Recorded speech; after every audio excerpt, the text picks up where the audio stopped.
All right. Hi, everyone. I was going to do a quick video about cancer. I'm not a medical doctor, so I'm not talking about that. In my day job, I'm a psychologist. But right now, I'm just talking to you as a person. And yes, I have the 20 plus years of being a psychologist. So I have that knowledge and all of the school that I did before that. 9 years of school before that. But this is just talking to you as a person. Let me see if I have my, I was going to use my business card as an example. Just because I have a drawing of it. I don't have to have it. I just gave it to someone the other day, the one I had. But so, you know, I was at a conference the other day with Eckhart Tolle, the guy that wrote The Power of Now, and he had to face cancer. He told us, so I guess it's public in that 4-day live conference that we were at. And, lots of people have faced it. I just want to help you understand when I want to find the picture of that drawing so that we can use that as an example. When you have the idea of something, right? It's like if you have the idea of climbing Mount Everest, oftentimes this idea is just impossible in your mind, and you blow it up to this giant proportion. I know, because I know some sweet guys, and I've talked to them when they were going to ask a girl out, and I know how hard it was. And I even challenged myself one time. I was listening to this song. I was traveling, and I was listening to the song and when I saw her face, I love you just the way you are, you're beautiful just the way you are, something like that, one of those songs. And I was coming around a corner, and this girl was there taking photos or something at one of these ancient sites that I was at. And I went up to her, and I was just like, because my intuition told me to do so. And I was just like, I was listening to the song, and you're just so beautiful. And she was just like, I don't know how you want to describe it, like full-figured woman that just was owning, just being in her own body and being her own self. And it was like, no, I don't think it was like prom photos, but it was like formal wear, I think. But, this is probably me wanting to avoid talking about cancer that just got to her. But I know how hard it was for me to just give her that compliment, especially because she spoke Turkish. She didn't speak English. And so I was trying to tell her, like, hearing this song, you're beautiful. I'm like, oh my gosh. Like, as a woman, just telling another woman, hey, you know what? You're beautiful just as you are. And so, okay. So the idea, though, if I had sat there for like 2 hours and thought about how am I going to go tell this person that she's beautiful, because I just think more people ought to tell people that you're beautiful, write it in the comments. You're beautiful. I'm not kidding. You can if you want.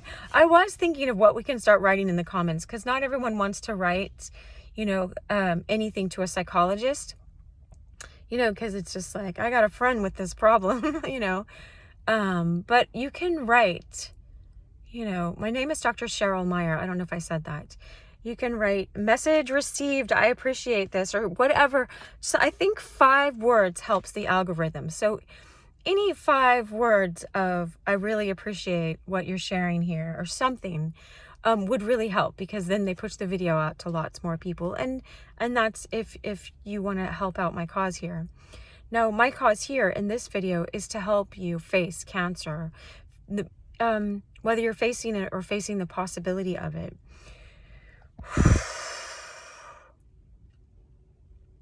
Now, I don't know medically. I haven't looked it up. I haven't had to take next steps yet.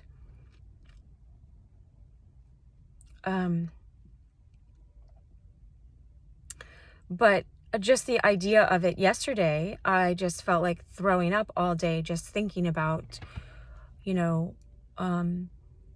what if it is this? What are we going to do? How do you face this? And then I'm thinking about my clients, because I'm going to go see clients tonight, or, in my office, and it's just like, what? You just have psychological problems. You're not facing death. This is no problem. We got this. We can get this. Don't be overwhelmed by your psychological problems, you know? And I'm not saying you're facing death. Like, I want to be very careful with my words. You know, you might be just facing cancer. I have lost people that were dear to me. My godfather died of it. But we're all going to die one day. And unless they come up with some way to connect us with, I like reading Lord of the Rings a lot. And so the elves live for thousands of years and stuff like that, but they still face the possibility of death, you know. But okay, so I have this drawing. Whoops, I'll put it over here. This is a Van Gogh drawing called At Eternity's Gate, right?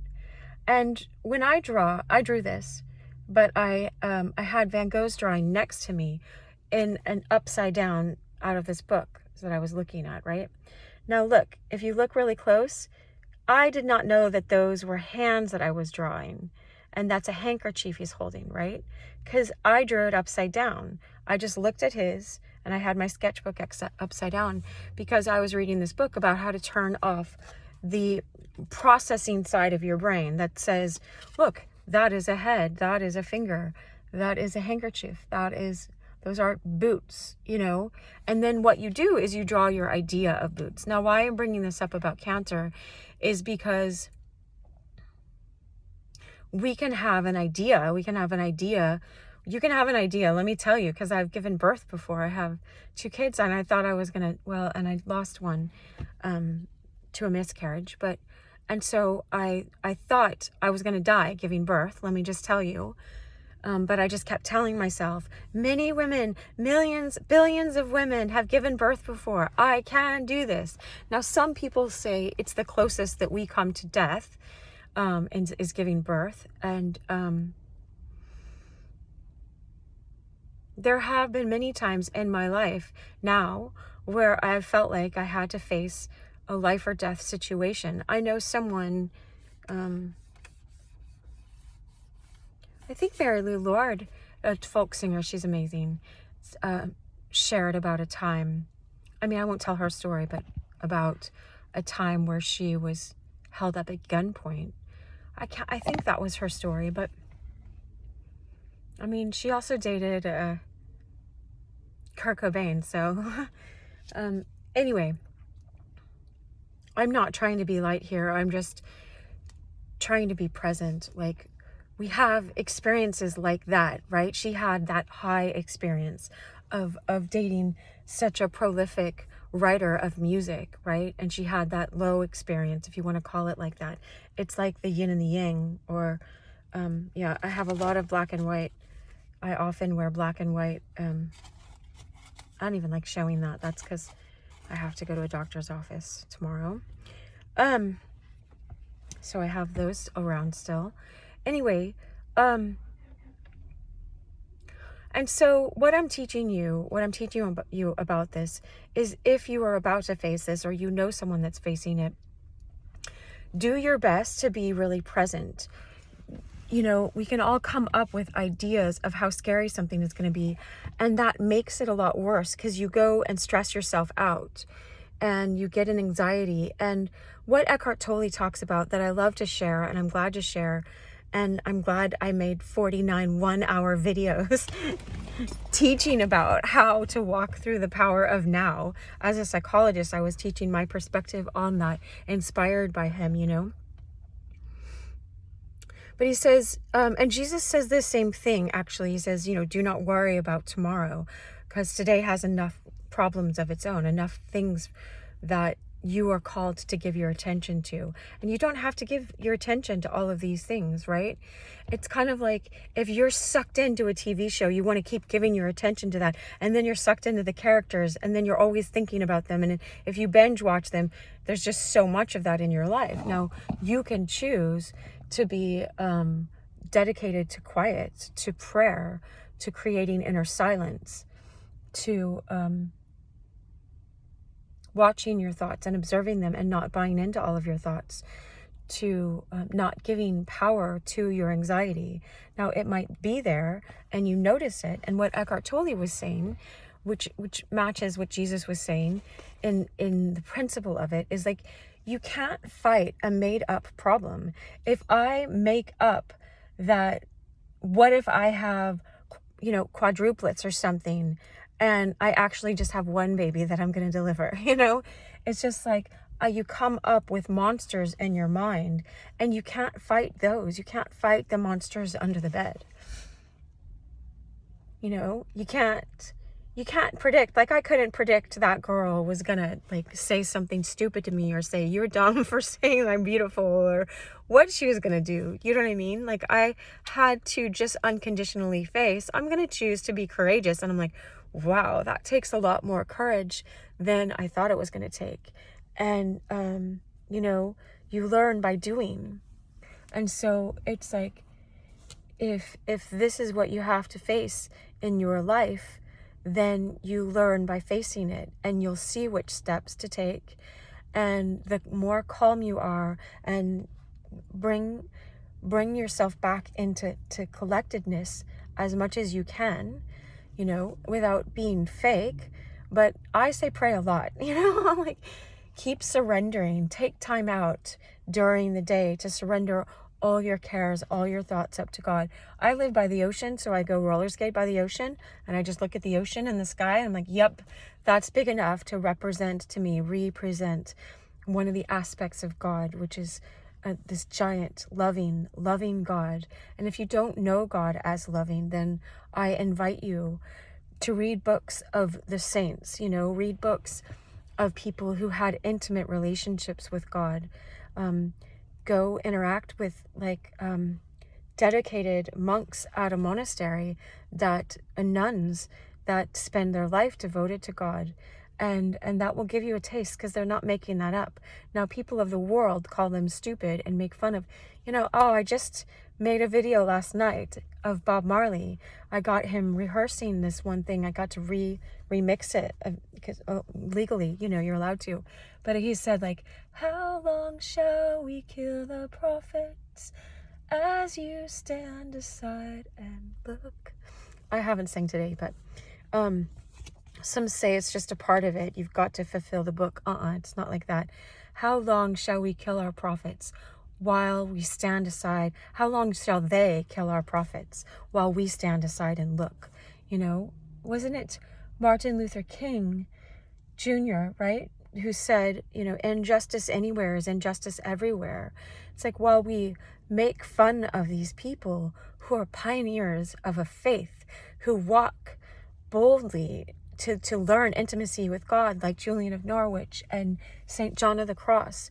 You can read the Ascent to Mount Carmel, or St. Francis of de Sales, right? S-A-L-E-S. Or the Desert Fathers and the Philokalia, or the Desert Mothers, or St. Teresa of Avila in the Interior Castle.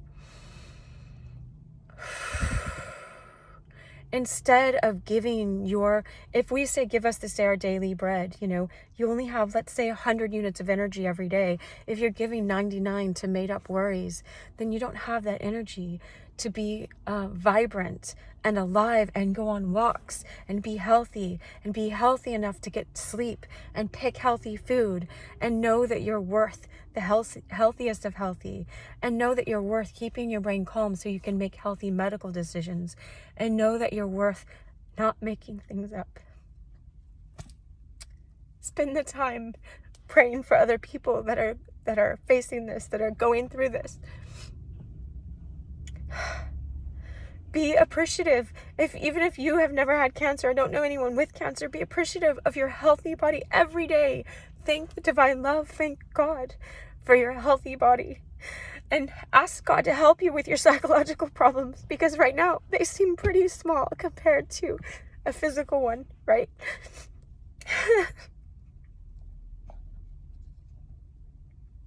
Just let yourself cry when the waves of grief may come, and know that you're not alone.